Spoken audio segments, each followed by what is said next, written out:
చూపించినటువంటి కృష్ణుడు కొంచెం పెద్దవాడైన తర్వాత ఇక ఊరుకుంటాడండి.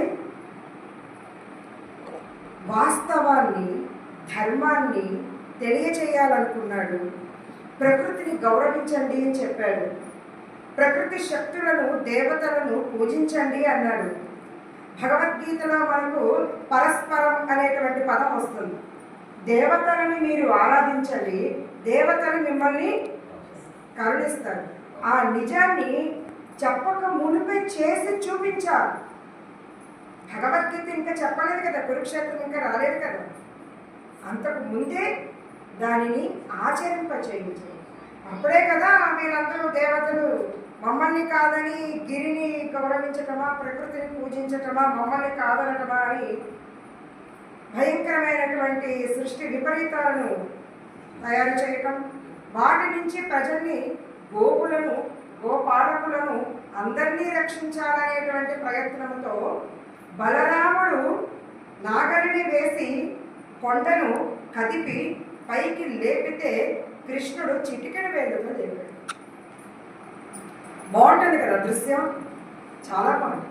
ఒక్కసారి ఊహించుకుంటే అంత పెద్ద పర్వతాన్నే పైకి ఎత్తి ఇంతమందికి రక్షణ, పశువుల పక్షులతో పాటు సకలములకు అందరికీ రక్షణ ఇచ్చినటువంటి వాడు నన్ను రక్షించలేడా?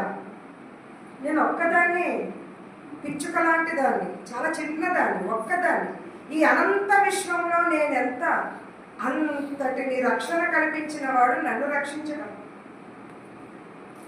కురుక్షేత్రంలో కౌరవులు, పాండవులు యుద్ధానికి సిద్ధంగా ఉన్నప్పుడు రెండు సైన్యముల మధ్యకు రథాన్ని తీసుకొని వెళ్ళి నిలపమని, నాతో యుద్ధం చేయటానికి, పాండవులకు ఎదురుగా యుద్ధం చేయటానికి ఎవరెవరు వచ్చారో చూడాలనుకుంటున్నాను, తీసుకువెళ్ళి నిలపండి అని అడిగితే సేనయోహో భయోహో మధ్యే రథం స్థాపయమేచురా.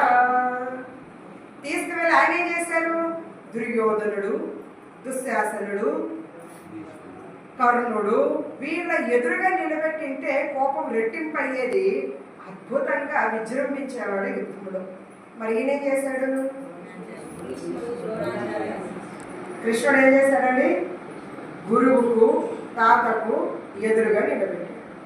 ఒక పని చేసే ముందు ఆలోచించి చెయ్యమని పరిస్థితుల్ని మన ముందు ఉంచుతాడండి.